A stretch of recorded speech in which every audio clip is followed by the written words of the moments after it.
لما نامت من سنين كل زاوية فيها حنين ضحكة طفل وسط الركاب تحكي حكاية شعب حزين انتو عايشين واحنا بنموت تحت القصف ما إلا صوت لكن هزة بتبقى صمود رغم الجراح تزرع ورود هزة ما كانت من شهور وانتو ساكتين ما إلكم صوت لكن هزة بتبقى صمود رغم الجراح تزرع ورود.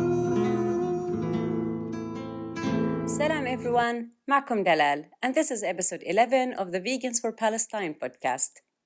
What happens when vegans around the world unite for Palestine? In this episode, Victoria joins Rayan for an interesting discussion about the connections that vegans have made in recent years.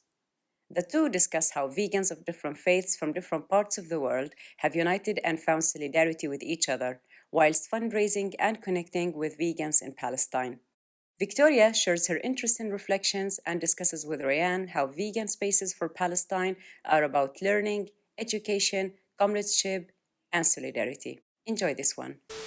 My name is Victoria. I use she, her, hers pronouns. I'm an anti-Zionist Jew, a vegan and queer person currently residing on the lands of Peoria, Mississauga, Potawatomi, Anishinaabe, and Wyandot peoples on Turtle Island. And I'm sorry if I mispronounced those names. I went vegan in 2011, and it was the best decision I ever made. I'm a photographer and a healthcare professional, and I recognize my white privilege, and I am learning and unlearning in order to be a better advocate and ally for all sentient beings.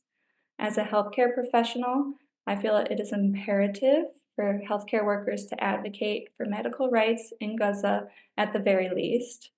I believe Zionism contradicts the values of Judaism, and by conflating the two, it is detrimental to the religion. I'm educating myself on Palestine, Sudan, Congo, and all other indigenous people and people of color in order to be a better advocate for all. When I was a child, my mom said that I would spit out meat and would only want to eat mac and cheese, french fries, and broccoli.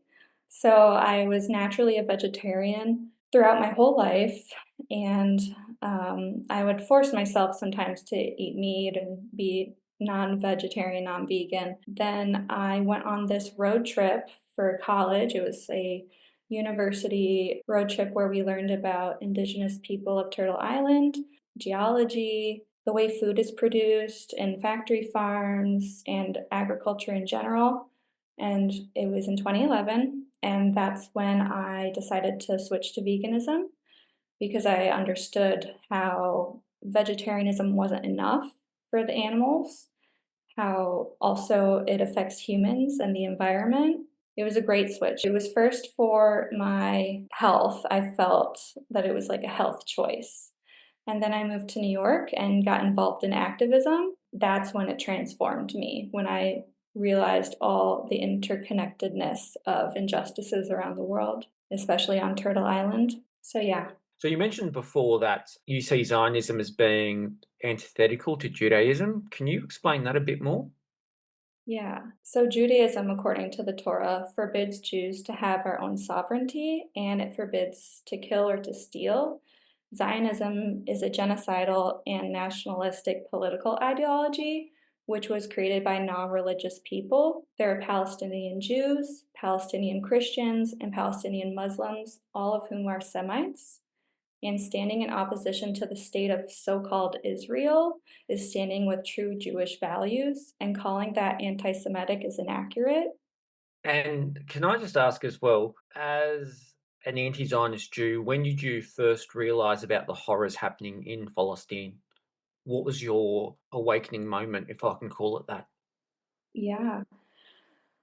Oh, let's see. So I was pretty ignorant to what was going on in occupied Palestine before October 7th. And then when I learned about October 7th and what occurred that day, I first was both sidesing it, right? I was like, oh, okay, well, I understand both sides. And I remember posting something on my Instagram story, and one of my Palestinian friends who I went to college with responded to me and said, resisting occupation is inherent. You should be resisting occupation.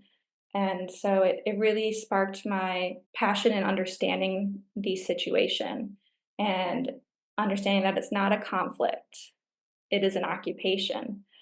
And also recognizing as an anti Zionist Jew, it is my duty to say never again for any person, any being, any sentient being, because I see myself in everyone else, and I don't need to see myself in everyone else in order to believe that or to advocate for that, but I see myself in other people, so it's important for me to advocate for others. I care about Palestine because the occupation has been unjustly murdering Palestinians for 77 years, and also because bombing is destroying the earth as well as historical landmarks like churches, mosques, archives, etc. I care about Palestine because my tax dollars are funding free healthcare and education for people who identify as Israeli, instead of my taxes going back into our infrastructure, healthcare, schools, etc.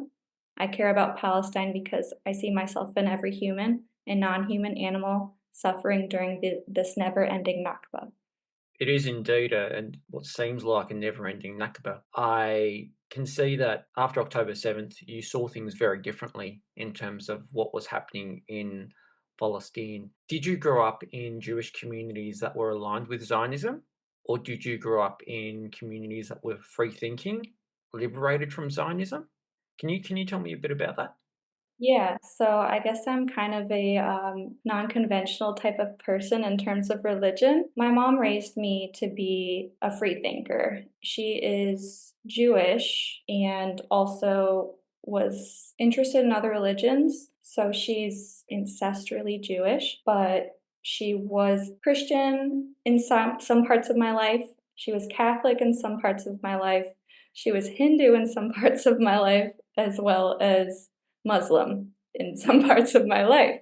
So I learned a lot about how religion is beautiful in many ways and also destructive in a lot of ways. And so I don't feel like I am connected to any one religion, but I know that my ancestry is connected to being Ashkenazi Jew. So I never really learned about Zionism until October 7th either. My grandfather was Jewish. He's rest in peace, and he didn't pass on his heritage or his religion to us or to my mom and her family. So I didn't get to learn that from him or anyone in my family, unfortunately. I wish I did. And I never really felt connected to Judaism or Christianity or any type of religion, but I do feel a massive respect for all of the religions and a desire to learn about all of them, as well as like languages and stuff, which I know we connect on. So yeah, in short, no, I wasn't raised in a Zionist home. I wasn't really raised in an anti-Zionist home, but my mom did have a boyfriend who is Palestinian, and I vaguely remember during my teenage angst years, my mom's and him discussing that situation. And for me, I was so young, I didn't understand or care to understand what my mom was talking about because I was going through my teenage angst. But I do remember her always teaching me how to care about any person, any being, no matter their race, religion, sexual identity, what have you. So I think in a way she did kind of raise me anti-Zionist. At least nowadays, her and I discuss it a lot because it's something she does believe in anti-Zionism. She believes that Palestine should be free as well. And so it's actually been able to connect me to her and help us bond a lot more. I can see, especially in the shadow of the genocide, a lot of anti-Zionist Jews have found community with one another. Can I just share a quick observation with regards to a lot of anti-Zionist Jews? So the vast majority that I've come across, they've gone through a process of transitioning from Zionism to anti-Zionism. because of how normalized Zionism is, much the same way racism and whiteness and ableism and other discriminations are normalized in societies that all coincidentally, and I'm saying that sarcastically, coincidentally complement capitalism. It's almost like the majority of anti-Zionist Jews have to go through a process of unlearning or decolonizing what they were taught. Right. And whilst they're decolonizing, there's a process of receiving vilification from people that you supposedly share values with, share a community with. And so whilst anti-Zionist Jews are going through a process of reckoning with the horrors that is Zionism, the impact that Zionism has in terms of erasing the Palestinian people, it's almost like it's a strengthening, an awakening process, but also there's a vilification process that happens within community, which is so horrible. I've lost quite a few, well, not quite a few, but a couple Zionist friends, and one that was really hard to lose, who is a vegan. And yeah, it's definitely nothing in comparison to what Palestinians are enduring in Gaza and what Palestinians have endured for many, many years. But it is unfortunate. But then again, the whole point of this episode is finding community. And I feel so lucky, despite the circumstances, to have found community, because before this, I didn't realize how lonely I was, because I wasn't really connecting with like-minded people. I wasn't connecting with anti-Zionist vegans who believe in collective liberation. And so it's a blessing in disguise, and it's unfortunate that it had to happen this way, but it is a little silver lining. In the shadow of the genocide, a lot of us have virtually, and I use that word intentionally, virtually, we've found community. So whilst this is being deemed to be the first genocide in history that is live streamed on social media, whereby if it was not live streamed, we know that every single Zionist through their Hasbara talking points will be denying it vehemently. Whereas for us, we're witnessing it live streamed. And because of these virtual connections, we've also made contact with each other to establish a virtual community. I know you have, I have, as you know. I think that's something we can talk about in terms of the bonds that have been made with vegan comrades. Yeah, so I remember after I started doing all that research on occupied Palestine, I questioned where the vegan community was in this injustice. And I thought, that's strange. Why aren't vegans totally outraged about this? Like, this is an obvious occupation, injustice for people, for non-human animals, for the environment. How could we not be enraged? I mean, the white phosphorus, to name an example, is not only horrible for humans, it's horrible for non-human animals, it's horrible for the environment. And not only just in occupied Palestine is it horrible, it's horrible for the entire world, because guess what? We share the environment, the air, the land, the water is all connected. Anyway, so I was pretty enraged with the silence in the plant-based community. I won't call it a vegan community, because vegans should care about all sentient beings. So I was enraged, and I was investigating on social media, where is my community? And I happened to find Vegans for Palestine. And that's when it changed for me. I was like, finally, I found my people. I can learn from everybody here. I can, be a better ally, be better in my advocacy for Palestine. And I found the group chat. I joined the group chat, and then I became an admin of the group chat, and I gained all these responsibilities, and it was another great choice I made next to veganism, was joining Vegans for Palestine, because like I said, I was so lonely before. I didn't realize how lonely I was, because most of the people in my reality are not vegan, are understanding of my views and ethics and passions and advocacies, but they aren't necessarily as passionate as I am or involved. And so it made me realize how important this community is to me, albeit virtual, because now I feel less lonely. I feel like I am making a slight difference in the world. I may not be changing the entire world, God forbid. I can't. I'm just one person.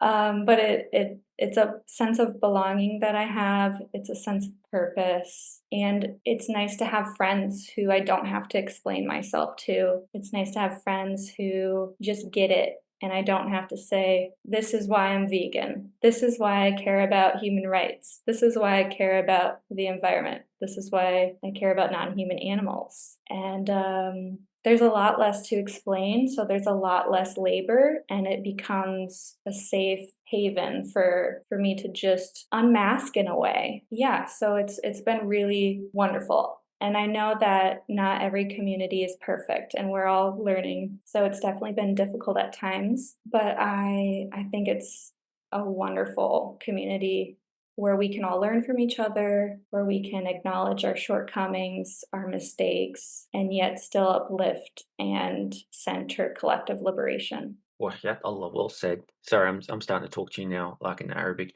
like in Arab. Shukran. I know some basics. Shukran. Yeah, wallah. I remember it was November 2023 that I came across other Palestinian vegans, and a special shout out to Dalal, Wasim, Dana, and Saeed. And I said those exact words to them the first time I met them. I said to them, I found my people, or I found my community, or I found people that I am in agreement with, which was just such a powerful moment, because being vegan can be a very, very lonely experience for us all, let alone being, anti-Zionist vegan in so many movements that are unbearably silent on the genocide. I'm Jewish and I support Palestine. Okay, should have started with that, you know what I mean? I'm Janet from Jews for Palestine. My name is Megan. I'm a South African, I'm a Jew, I'm an anti-Zionist, I'm an anti-racist. I'm Jewish, and I never thought I'd feel the amount of disgust and rage I've felt at my own community over the past year and a half, but especially the last few months. The amount of pathetic, manipulative self-victimization boggles my mind, because how is it not enough for you? How is it not enough for you that millions of people have lost their homes, that hundreds of thousands of people have lost their lives? I am from London, but my father was a Zionist. Okay. He was from Poland, and he lost his family in the Holocaust. But he brought me up as an anti-racist. So when 1973, I didn't know any better. I went to Israel. I saw apartheid. I saw the racism. I saw what was terrible. And I came back anti-racist, anti-Zionist. And from then, I have fought for Palestine. I'm Jewish and I support Palestine. My great-grandfather was a survivor of the Holocaust. He escaped Lithuania and the rest of his family ended up dying in concentration camps. I'm Miriam Margulies. I'm an Australian citizen. I'm 83. And I have never been so ashamed of Israel as I am at this moment. I'm chair of the Jewish Network for Palestine, and it's vital that people realise that many Jewish individuals and organisations hate what's going on. It's not Jew versus Muslim, it's oppressors versus the oppressed. And it started in 1948 when Israel was founded on violent theft of Palestinian land and lives. I'm a Jewish man and I don't support what Israel is doing. I know that there's a lot of Jewish people that won't speak up because they have friends or family that might oust them for it. But for those who do feel the same way I do, that's why I'm here. And since the aftermath of October 7th, since my awakening, unfortunately, my realization and my activism has now separated me from that side of my family. That the United States government signs off completely and unconditionally on all of it. That one Israeli life is given the same weight, more than 1,000 Palestinian lives. I think it's important that Palestinians know that there are Jewish people that care and that hear them and that love them and want, nothing but the best. This isn't an oust towards Jewish people either. I feel for you too, but let's not pretend that there isn't a massive difference in terms of power dynamics. To me, it seems as if Hitler has won. He's changed us, Jews, from being compassionate and caring into this vicious, genocidal, nationalist nation. I feel ashamed by what my people is doing, and I apologize for it. You should know that there are Jews who don't support the attack on Gaza, and we are here as rabbis trying our best to change the policy of the American government and the Israeli government. The other thing that I noticed that's very, very inaccurate among so many Zionist vegans is when they describe vegans for Palestine as having only a tinkering of anti-Zionist Jews. There are so many. I'm like, it's not a tinkering. There's quite a few. Those of us doing the work on the ground, we've met so many that now in any space, in any Palestine space, whether it's education spaces, disability spaces, academic spaces, vegan spaces, any space that I've been involved in will always have anti-Zionist Jews as part of our movement. For anti-Zionist Jews to become advocates for Palestine, there's an unlearning traumatic education process. But I don't think people realise that that process creates a stronger bond, because being Palestinian, I grew up anti-Zionist because I see Zionism as being a genocidal ideology. I experienced Zionism as colonization. So I didn't have to go through that process. When it came to becoming vegan, I had to do a lot of unlearning.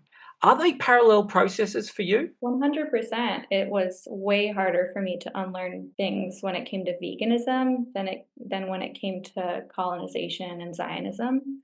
Though I didn't necessarily know those words, Zionism, anti-Zionism, back in 2011. I was unlearning my white privilege, right? I was learning how to be a better ally, to be anti-racist, because growing up as a white person, we are indoctrinated with racism. And that in itself has definitely been a lot of unlearning, relearning, educating myself, not expecting any person of color to educate me, but to educate myself. And so it was really hard for me. It was harder for me to unlearn being an omnivore than it was to unlearn racism and white bullshit. Can I say bullshit? You totally can. And also, like, what's really hard for me though is to be able to feel a sense of belonging in white spaces, because I feel like I have to correct everybody, and I feel like that is very hard for white people to deal with, and which it shouldn't be. We should be trying to be better. We should try to be anti-racist. I'm not going to say I'm perfect. I definitely am still unlearning every day. I learn something new in general, how I can be better and how I can be a better ally. So I always accept call-ins, and I also call in other white people, and not everybody can handle that or accept that. So I've had to do, with regards to my unlearning with anti-Zionism and anti-racism, I've had to do a lot of cutting out people in my life.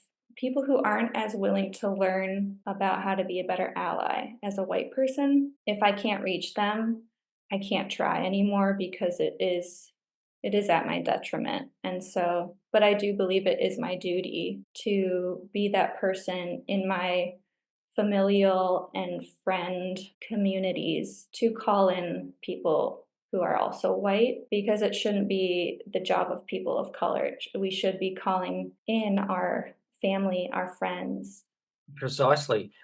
There's an education process that occurs and continues to occur within the comrade space of Vegans for Palestine and other groups that are dedicated to Palestinian liberation. And that education process, we need to embrace it, I reckon. Much the same way every day we're learning about how veganism is not just about diet, it's not just about clothing, it is about so much more in terms of our actions, in terms of the way we operate, in terms of which companies we, purchase goods and services from. Every day we're learning about veganism. Throughout our education process, we need to have compassion for ourselves and each other. I noticed when I'd attend rallies in capital cities in so-called Australia, I couldn't help but notice how the numbers of anti-Zionist Jews were constantly growing. Unfortunately, Zionism isn't only in Jewish spaces, but it's also in Christian spaces. It's also in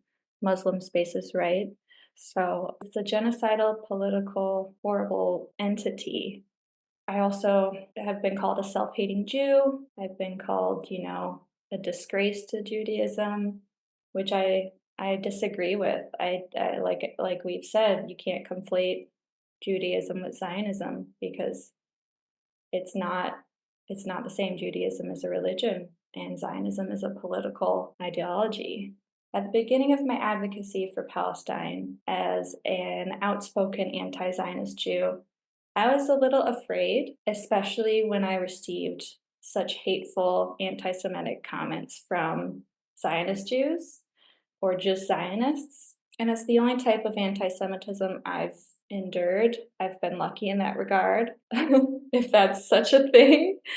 But yeah, we definitely are vilified in the sense in Zionism. And like you said, and like we've said, it's not anything in comparison to what Palestinians are enduring. But yeah, it's unfortunate. But that's what I keep reminding myself. It's unfortunate, and I'm going to laugh about it, because if I'm not laughing, I'm crying. And I'd rather be laughing and advocating for Palestine and for animals.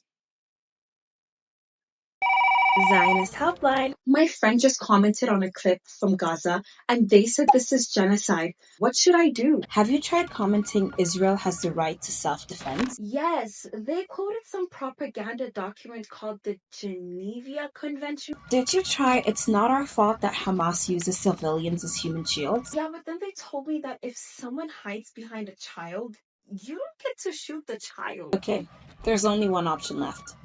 Bulldoze. Bulldoze? I need you to go to that post and comment something super simple. This is anti-Semitic. What if they just respond with facts? Facts don't apply when Zionists can lie.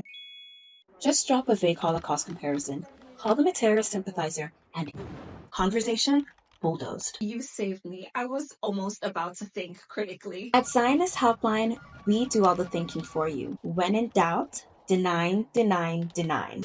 Through Vegans for Palestine, I've met quite a few Palestinian vegans in Gaza, and those of whom we are advocating for fundraising for their fundraisers. It has been a privilege and an honor to be able to advocate for them, and honestly, especially with man-made famine that they're enduring, I cannot imagine how difficult it must be to be vegan or even vegetarian in Gaza right now, because you can barely even get clean water there, let alone vegetables or legumes or rice or anything without having such astronomical prices.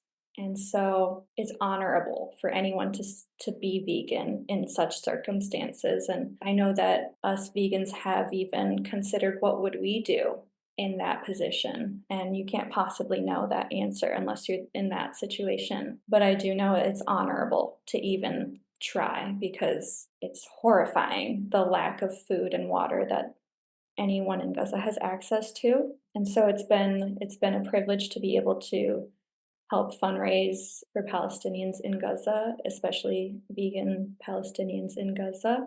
That's one of the silver linings of this unfortunate genocide, is finding community with people who are also creating videos to raise funds for Palestinians. I have a couple people from Vegans for Palestine and a couple people outside of Vegans for Palestine created a group chat to collaborate on ideas on videos to make for Palestinians in Gaza. And sometimes it's silly, sometimes it's tongue-in-cheek. It's mainly to get the attention of people. And some people may think some of the videos we make may be inappropriate or what have you. Like, for example, somebody recently posted a picture of a vegan plate of food. And somebody commented, "Oh my God, why would you even post that in advocating for Palestinians when they're going through a man-made famine right now?" And we said, well, to get your attention, did it work? And so unfortunately, not everybody will agree with it, but so that's one of the examples. Another example is I don't know, do you remember all that? And the jumping in slow motion and Yep. oh, this is all that. We did a funny video like that. So we just come up with ideas on how to collaborate on videos to get attention of people who potentially could donate. And sometimes it works, sometimes it doesn't. And we kind of commiserate about that as well, which is like an emotional support group of, in a way, where we say, oh, damn, that video didn't work. Why didn't people donate? Or that didn't get many views, or hey, this is working. We should try this more. And so that's been another silver lining, is finding that little tiny community we've created where we can have fun, laugh instead of cry, and also help raise money for Palestinians in need. And it's also been taxing. Like, it's really like I understand how hard it is to be a content creator now, because creating content is very difficult, and also creating content that is eye-catching and viral is really hard. And I don't care about the views, I don't care about the likes or comments. What I care about is that gets donations for my friends in Gaza. And so that's been a really difficult but also rewarding thing to do.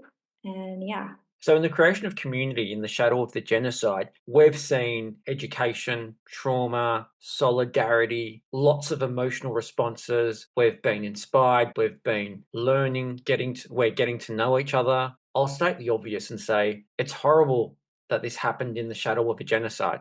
Like, unfortunately, with all of us vegans for Palestine who have come together, who have established bonds and gotten to know each other, unfortunately, we will always have the genocide as that starting point. That's the incredibly sad part. But what we've taken from that is absolutely beautiful. It's almost like we're saying to colonial Zionism, yes, you impact so much harm and devastation and destruction with your racism, with your vile colonization. We're living in an era whereby we're witnessing with our own eyes bodies massacred every day. It's becoming so normal. And in the shadow of that horror, it's almost like we're saying to them, you know what? We're going to get together and we're going to do something beautiful.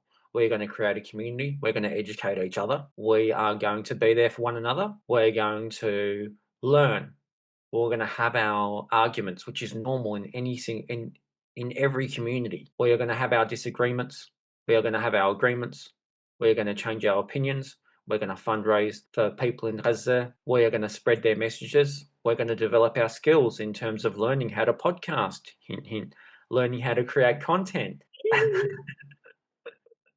learning how to, how to create social media posts for the benefit of fundraising, learning how to have conversations about Palestine in vegan circles. So whilst we've experienced this horror, and that trauma will unfortunately always be the point in which we all met, that's something that the Zionist Project gifted us. But what we're gifting each other is this comradeship and community that they cannot take away from us. Hell yeah. I love that. That was beautiful. It really is like finding light despite it all. That's what came to my mind. Finding light despite it all. Because, they can kill our joy. They can try to kill our joy, rather. But they won't be able to destroy our community. What is the saying? They can't kill the resistance because it's an idea. It's not a person, it's an idea. And resistance is multifaceted. So as an artist, there's a quote that I think of by Nina Simone. She said, "You can't help it. An artist's duty, as far as I'm concerned, is to reflect the times." And as an artist, I feel like it's our duty to reflect the times, right? And so resistance can be creating art. Resistance can be resting. Resistance can be not being productive. Resistance can be not spending anything for a day, for a few days, for a week, a month. Resistance can be underconsumption. Resistance can be communicating for mutual aid with people in your community who are not very vocal, who are not very active in activism. Having those conversations, having those hard conversations, especially if you're white and have white privilege.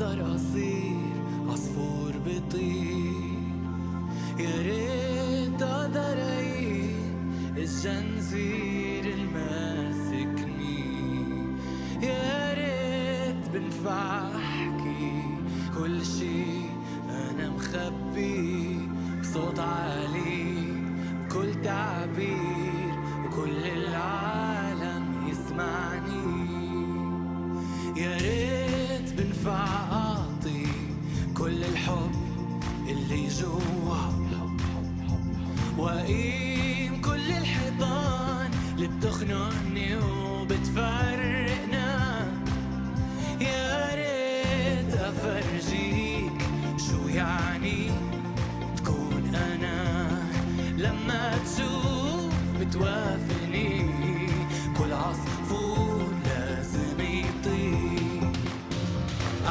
wish I could give all I'm longing to give I wish I could live like I'm longing to live I wish I could do all the things that I can do though I'm way overdue I'll be starting anew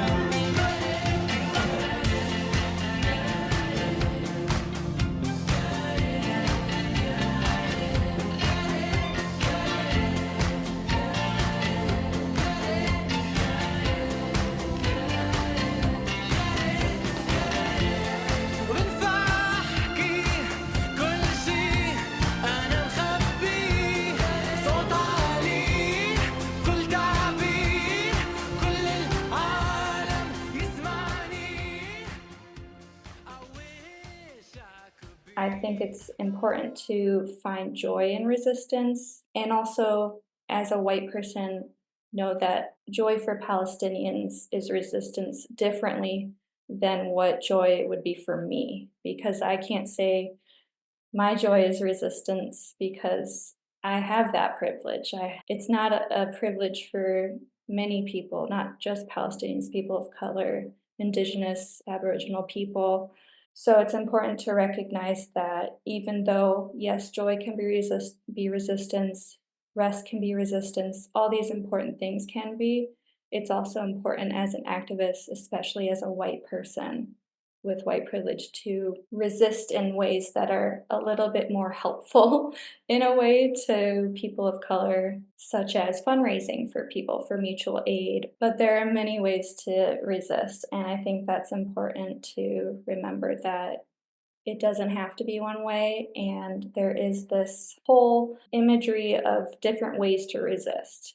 And there are different roles in the resistance. Like there's people who can educate, there's people who can do art, there's people who can be on the ground protesting. There's so many different types of resistance, and it's important to just see what your talents are, such as me with photography. That's why I am leaning towards content creation for fundraising for Palestinians. So it's important to lead with what you're good at, but also not fall into the comfort zone of being like, well, joy is resistance and rest is resistance, but not doing anything in addition to that to advocate for people in need and animals. So, Victoria, it's been an interesting journey thus far, and every day we're hoping that the genocide stops. We are hoping for a ceasefire. We are hoping for the right of return. We are hoping for a one-state solution in which all of us can live together. In that Dalal, Wasim, Ahlam, myself, Saeed, Dana, and yourself are part of a vegan movement in Palestine. And in the meantime, we're learning a lot about solidarity. We're learning a lot about resistance in this space.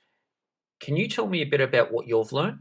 Yeah, I think that was beautifully said, and I agree. Inshallah, we will have that. Inshallah. Inshallah. Yeah, so what I've learned is that veganism, anti-Zionism, anti-racism are so very important to me, and collective liberation is so very important to me.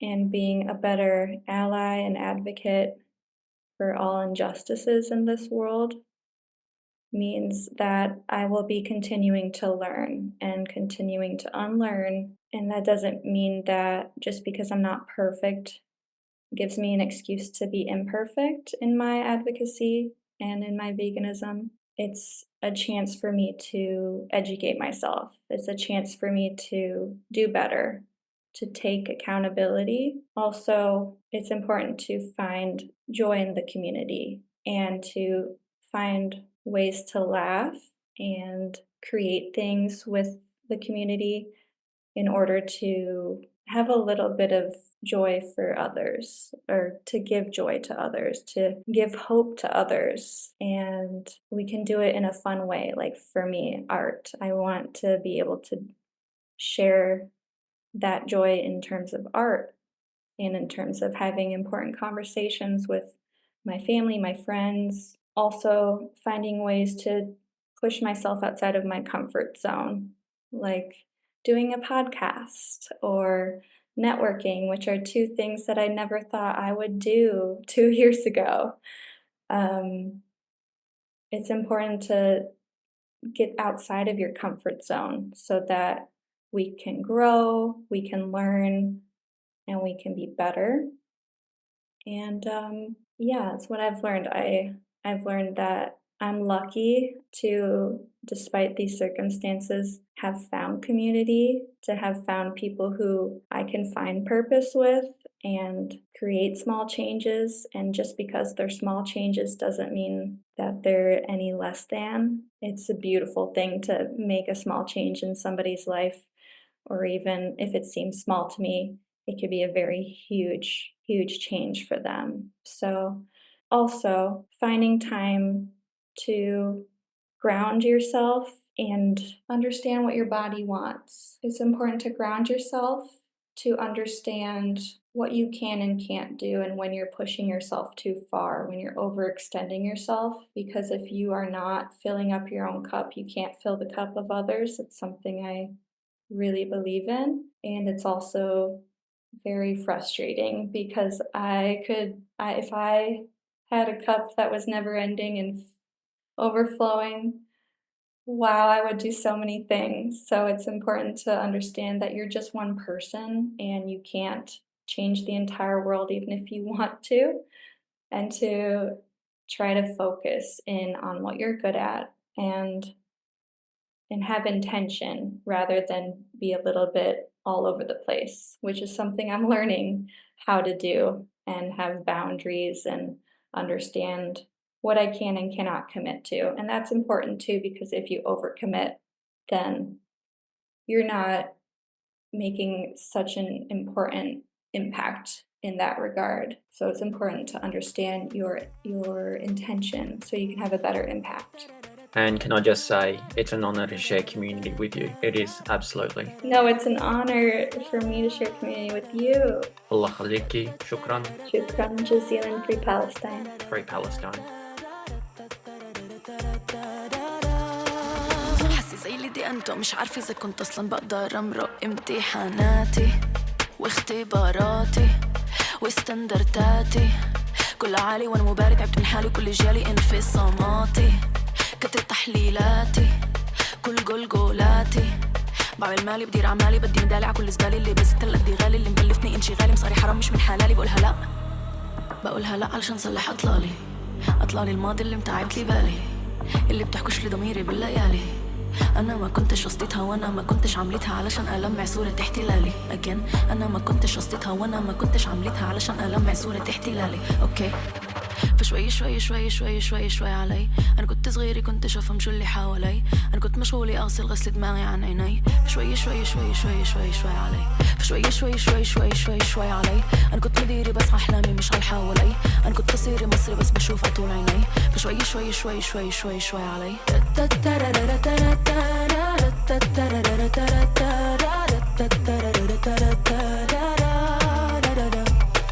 قلبي قلبي قلبي بحاجة منك ضمني بلا ما بس تحكمني كن لسانك اسمع أنا كنت نايف، كنت أفكر إنه العالم منيح، إنه الموسيقى هي الحل الوحيد، وإنه كل الناس وردي.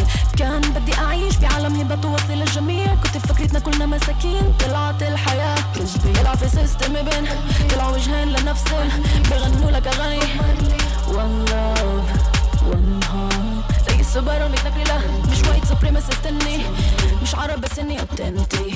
بالنسبة لكو هذا مش مفهوم، بالنسبة لي كان إثبات وجود، هذا الشي اللي كان لي موجود. لو بتخيروني اليوم ما كنت بعود، بس كله هذا علمني الصمود، خلاني أحكي قصة شعب مفروض عليه اغتيال مشروط لهوية بعد هالعهود. فشوي شوي شوي شوي شوي شوي علي، أنا كنت صغيرة كنت شفهم شو اللي حوالي، أنا كنت مشغولة أغسل غسل دماغي عن عيني. شوي شوي شوي شوي شوي شوي علي، فشوي شوي شوي شوي شوي شوي علي. أنا كنت مديرة بس أحلامي مش على حوالي، أنا كنت بصير مصري بس بشوفها طول عيني. فشوي شوي شوي شوي شوي شوي علي.